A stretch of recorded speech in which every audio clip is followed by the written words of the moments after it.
Welcome to the Recovery Cast, brought to you by Hills and Rangers Private.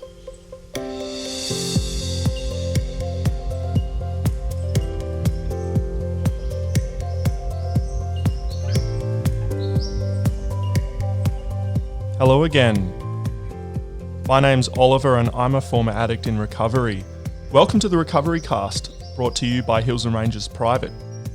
The Recovery Cast is a podcast created by people in recovery from addiction for people in recovery from addiction. There are many definitions of addiction, but we keep it simple. Addiction to us is when people use alcohol, drugs, or certain behaviours repetitively to their detriment, basically when it's a problem for them and their families. Therefore, an addict is not necessarily someone using a needle in a dark laneway, and an alcoholic is not necessarily a homeless man in a park. Recovery for us means using an active daily process or program to deal with alcohol use disorder, substance use disorder, or other behavioural addictions. People in recovery are committed to complete abstinence. This daily process is as important to being able to live normal lives as daily dialysis is for people with kidney problems. This podcast is meant as a support tool for those in recovery. I myself am a recovering drug addict. However, each day we will focus on a different perspective of recovery. Everyone who participates in the podcast is in an active recovery program. We are not affiliated with any one recovery methodology and will focus on a variety of different types of recovery, including 12-step recovery programs such as Alcoholics Anonymous and Narcotics Anonymous, and other programs such as Smart Recovery, Celebrate Recovery, Dharma Recovery, Cognitive Behavioural Therapy, and more. And a quick disclaimer, this podcast is intended to be informative. A podcast alone cannot support your sobriety and recovery, so we suggest it only as one component of a daily recovery routine. For more information on what recovery is, please go to www.rehab.melbourne. We have a really cool episode planned today. I would like to talk about what happened to me in my first year of recovery, my first year of complete abstinence and sobriety. The firsts that I experienced, the things that I experienced for the first time ever in my life, both good and bad. But first we're going to do a reading, and today's reading is from the Alcoholics Anonymous Daily Reflections Recovery Readings book, and it is entitled for November 13th, Looking Outward. We ask specifically for freedom from self-will and are careful to make no requests for ourselves only. We may ask for ourselves, however, if others will be helped. We are careful never to pray for our own selfish ends. Alcoholics Anonymous, page 87. As an active alcoholic, I allowed selfishness to run rampant in my life. I was so attached to my drinking and other selfish habits that people and moral principles came second. Now, when I pray for the good of others rather than my own selfish ends, I practice a discipline in letting go of selfish attachments, caring for my fellows, and preparing for the day when I will be required to let go of all earthly attachments. That's an interesting one. I think when we, in recovery, I think that the prayer thing and asking for guidance, this reading is about it. It's, we don't just sit down and we don't pray and say, oh, God, can I win the lottery? And can I, get that amazing job? And can I do this and that? It's not for external things. It's, as it says in the steps, in step 11, praying only for the knowledge of His will and the power to carry that out. So, it's not personal stuff, and there's no selfish motive in there. It does say that we may ask for ourselves, however, if others will be helped. So, maybe you're praying for the ability to earn enough money this month so that you can, pay your kids' school fees, or, something like that, something for someone else without your own selfish ends as the motive. I think that's a really important reading because it just asks us to examine our motives and see what's actually going on. Now, as it says, when I was using, I allowed selfishness to run rampant in my life. I was so attached to my using and other selfish habits that people and moral principles came second. So, I didn't care what happened to other people. All I wanted was for me to get what I wanted. And whether that meant that, the behaviors. I would steal your drugs and help you look for them. That's quite literally an occurrence that happened for me in my active addiction, because I just had to use no matter what. And all of those moral and people around me, those moral principles and everything just came. It didn't even come second. It came last. My using came first. And today, probably I'm still not perfect, and I'm still sometimes occasionally selfish, but I genuinely do put other people ahead of me within my own healthy boundaries. I seek to benefit people around me, and I seek to give back to society. For the first time in my life, quite literally, I actually do things for other people without any kind of expectation of personal gain. And that brings me to what I want to talk about now, is that first year of sobriety, all those firsts in my first year of recovery. And perhaps there are people listening to this podcast that are in their first year. Maybe you're in your first few weeks. Maybe you're not even in your first few weeks yet, and you're just looking and thinking about, what's it like to get into recovery? Maybe I should do this. Maybe I have, maybe I've got a serious problem, and maybe I can't control this. Maybe I need to seek help. And in which case, this one's for you. This is what you can expect and look forward to in sobriety and in recovery, whatever you want to call it. So I've got a big list here of things that I brainstormed before I press record on my podcasting gear. And I'm going to read them all out to you and do a bit of an explanation of sort of what happened to me and what my firsts were in my first year of recovery.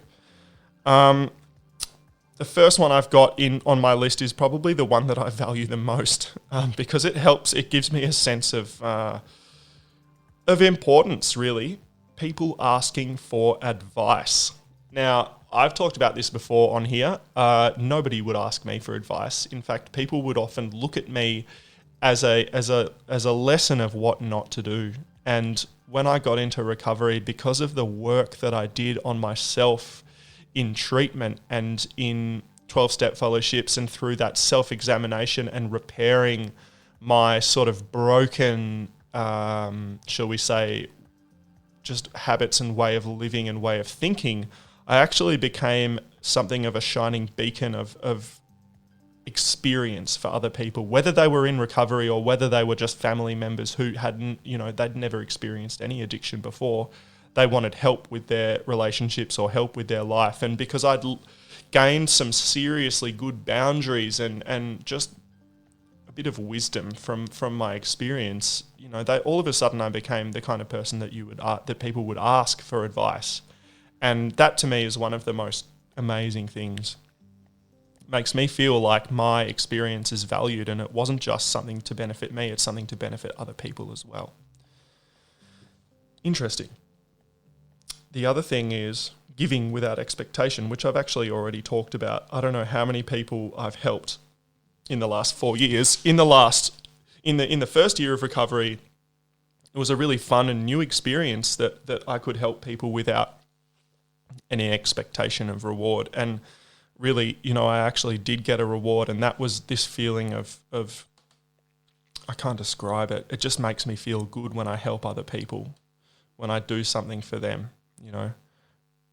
Recently I was given a piece of musical equipment, and it had actually a monetary value. It was not super expensive, but it was a good piece of musical equipment, and I didn't particularly have any use for it. So I gifted it to my hardest working music student, who I teach guitar to. I gave him this 11-year-old kid, I gave him a guitar amplifier, and I can tell you, when I dropped it over at his house, the giggling that him and his brother did as I turned around and walked back to my car was the most priceless thing.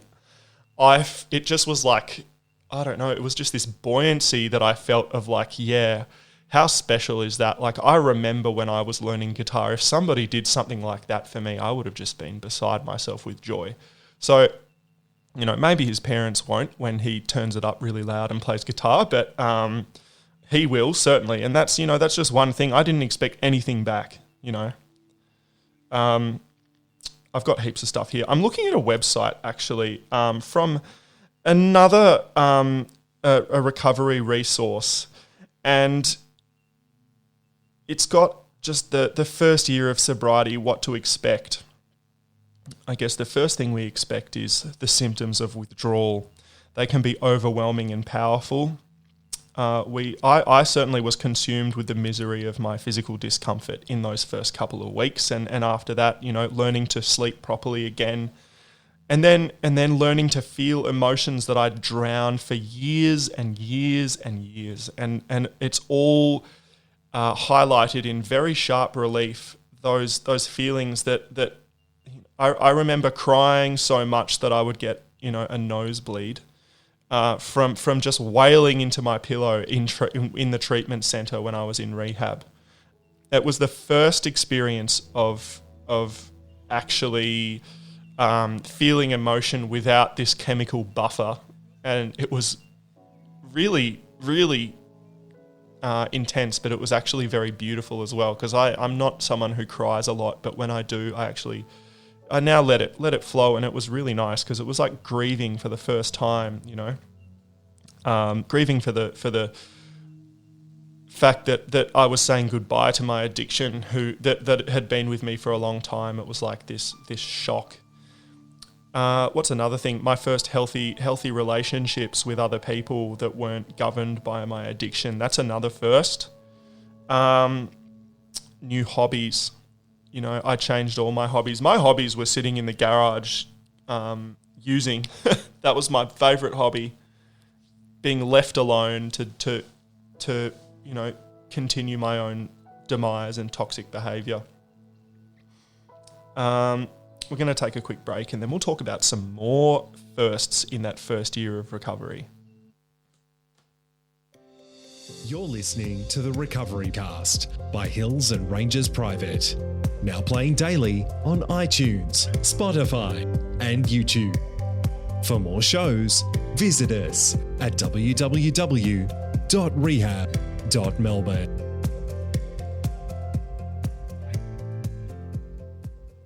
We're looking at firsts in that first year of recovery, stuff that we can probably all experience at some stage. That if you're in recovery and you've gotten into recovery from addiction, there's a chance that you'll probably have personal experience with these things. I want to talk about something that's known as the pink cloud. Now, what is this pink cloud? I remember at about day 12 in rehab, I woke up one morning and I don't know what happened, but I was really, really buoyant and energetic and happy. And one of my sort of things that I learned to do very early on in rehab, as soon as I was allowed out by the rehab, I would go for a nice, like a half an hour walk in the morning.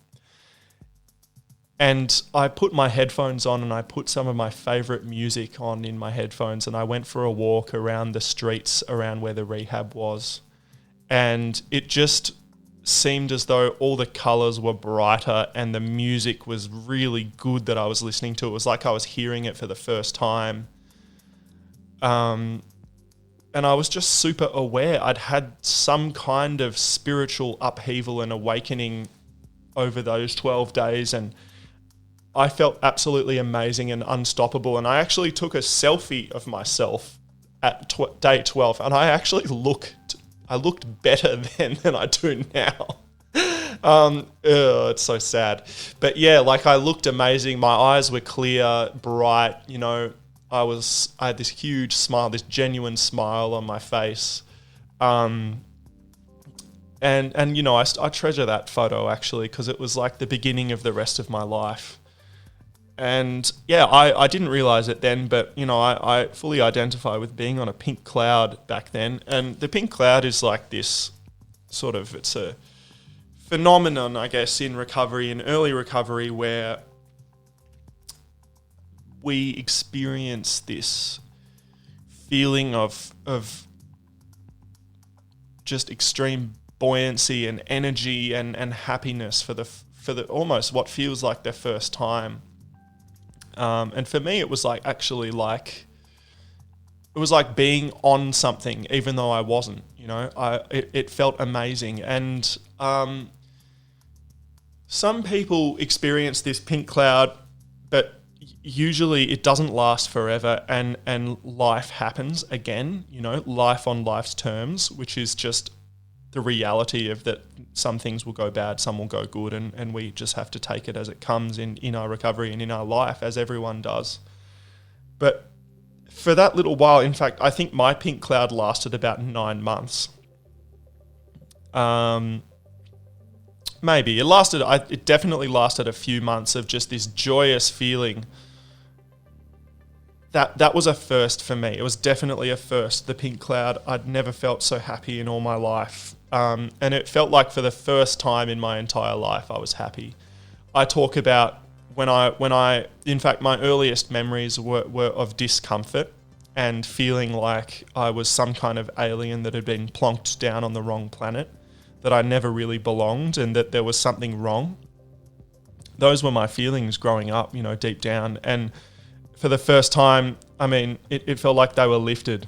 I know definitely for me, when I was using for the first time, I felt like they were lifted, but they were only lifted temporarily. And that was where the addiction was manifested in the feelings of relief that I got from that. But for the first time, this pink cloud, it was like a true relief from from those feelings of not being enough and of not fitting in and just being wrong somehow. They began to dissipate. And that the next first is that I realized that I could do this. I could do it. That for the first time, I could actually do life properly without any kind of acting out or chemical buffer or anything like that. That I could live a normal life, and I'd never experienced that before. I thought that I was doomed to pass the rest of my life in the throes of addiction.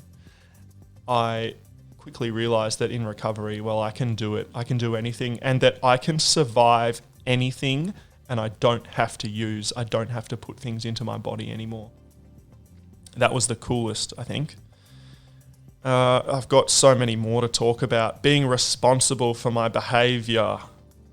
Woohoo, if I make a mistake, I own up to it and I'm responsible for it. In active addiction, it was everybody else's fault, It was your fault that this happened. It wasn't me. If only they would do this, then I would be better. It was that sort of thing. If only my family weren't like this, then I wouldn't have to use, or whatever it was. There were always excuses. And today I can say, well, yeah, this has happened and it was because of me. And now I'm going to move forward and make it better. What else? What else have I got here? All of my previous experiences, but clean. I think, all those firsts that I had in my life initially when I was using, or even when I wasn't using at the time, but I was in that point where I was, living in addiction, maybe just between sort of rock bottoms, where I was trying to stop for a few months and failing, I experienced firsts, all of those firsts in my life, in high school, in my early 20s. I got to experience them again, and I got to experience them clean. And it was almost like I was actually experiencing them for the first time, because I wasn't anaesthetized, I wasn't under the influence. So everything was new, everything was exciting. New friends, getting involved in a 12-step fellowship, that was certainly new. I'd never experienced that before. And meeting friends that weren't involved in the drug scene in one way or another was a really, really amazing thing. And I formed genuine, beautiful friendships. What else have we got? Making amends. Well, we'll talk about that in a couple of episodes in the future, because that's a step 9 and step 8 and 9 thing, which is what we're actually up to in our exploration of the steps series. But yeah, making amends, that was cool. And that's sort of part of being responsible for my behavior. And then just the last one, I think, is choice. of having the freedom to choose. Oh man, there's even more. Getting a tattoo for the first time, getting service positions in my 12-step fellowship of choice. I mean, there's a lot of firsts, and if you are in that first year of recovery and you are going through that, then I commend your efforts. And I think that for me, I can definitely look back on that and say to myself, well, yeah, those were the first days of the rest of my life, of being truly happy within myself and learning to experience things completely clear, with clarity and sobriety. And if you're not, and if you're listening to this because you think it might help you deal with, addiction, then I encourage you to get in touch with the staff at Hills and Ranges Private by visiting www.rehab.melbourne. All these firsts are available to everyone, and it's just really wonderful. So I hope you enjoyed that episode of the Recovery Cast, brought to you by Hills and Ranges Private. Got some interesting episodes coming up planned for you, so I hope you stick around and keep listening daily. We can go on this journey together, and I can share my recovery with you. Get some more guests on. Hope you have a great day, and I'll see you again soon.